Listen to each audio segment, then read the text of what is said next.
8 de la mañana, 7 minutos, elecciones en Bolivia y sorpresa, no anticiparon las encuestas lo que finalmente pasó en las urnas. Hay una comunidad muy amplia aquí en la provincia expectante justamente de esto, por eso charlamos con Clara Ralo, que es analista internacional. Clara, ¿cómo estás? El gusto de saludarte, buen día. Hola, buen día, ¿cómo están? Todo bien, sorpresa, ¿no? Porque ninguna encuesta había anticipado lo que finalmente pasó en la jornada de ayer.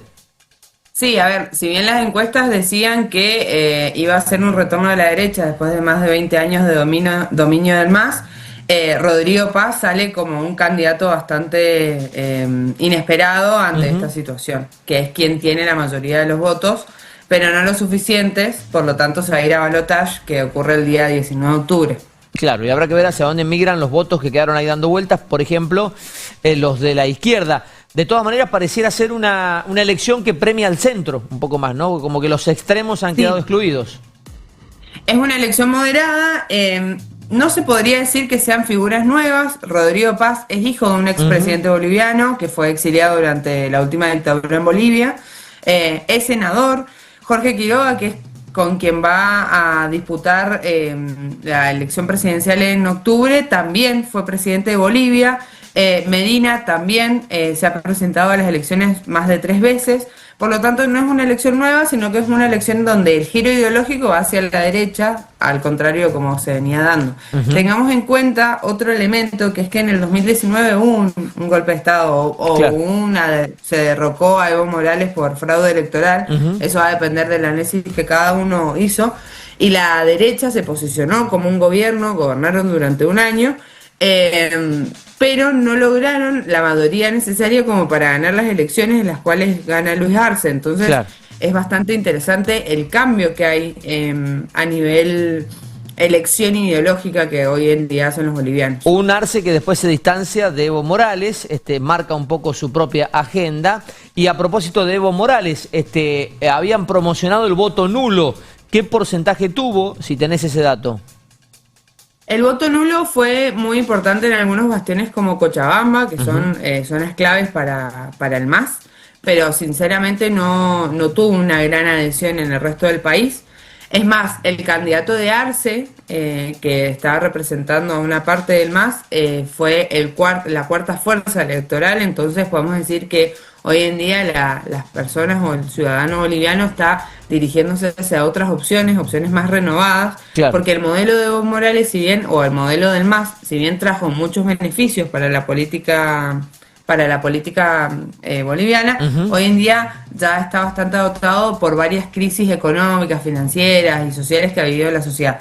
Lo que sí, respecto al voto nulo, estuve viendo, y en el consulado de Córdoba, por ejemplo, fue la principal fuerza. Claro. Entonces podemos decir que los migrantes bolivianos que están en Argentina eligen esas opciones y las siguen eligiendo. Claro, totalmente. No sé si es una tendencia a nivel general, pero normalmente si bien las votaciones fuera del país no son muy significativas, suelen marcar tendencias bastante contradictorias respecto a lo que sucede dentro del país. Esto porque recordemos que no le permitieron presentarse a Evo Morales y a raíz de eso se había generado esta campaña.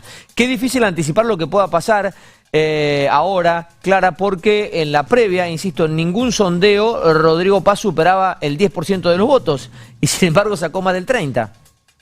Este es un fenómeno igual que ocurre en todas las elecciones a nivel general. Tiene que ver con el descontento de la población y con la falta de ideología al momento de votar.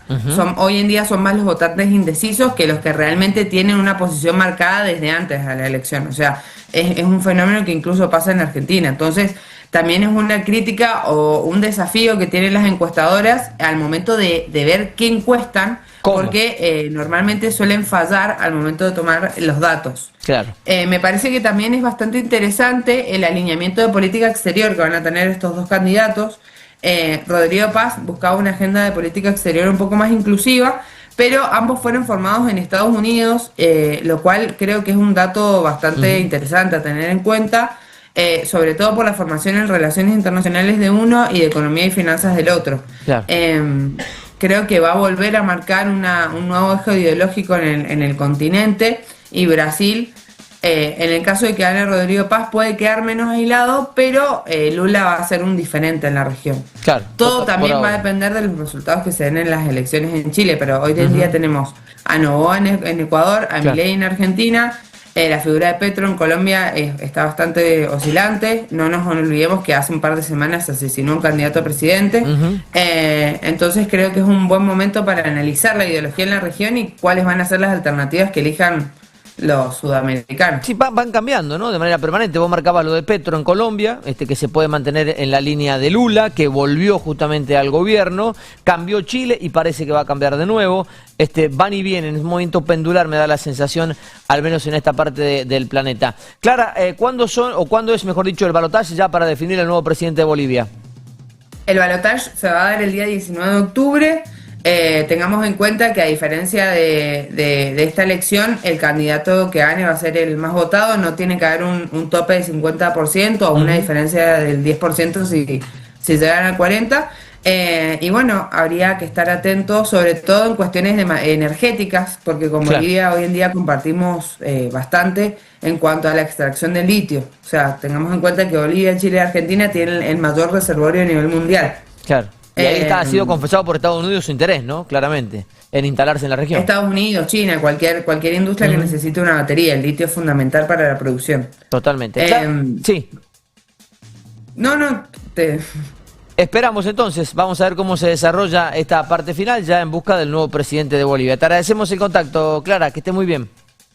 Gracias, igualmente que tengan un hermoso día. Hasta luego.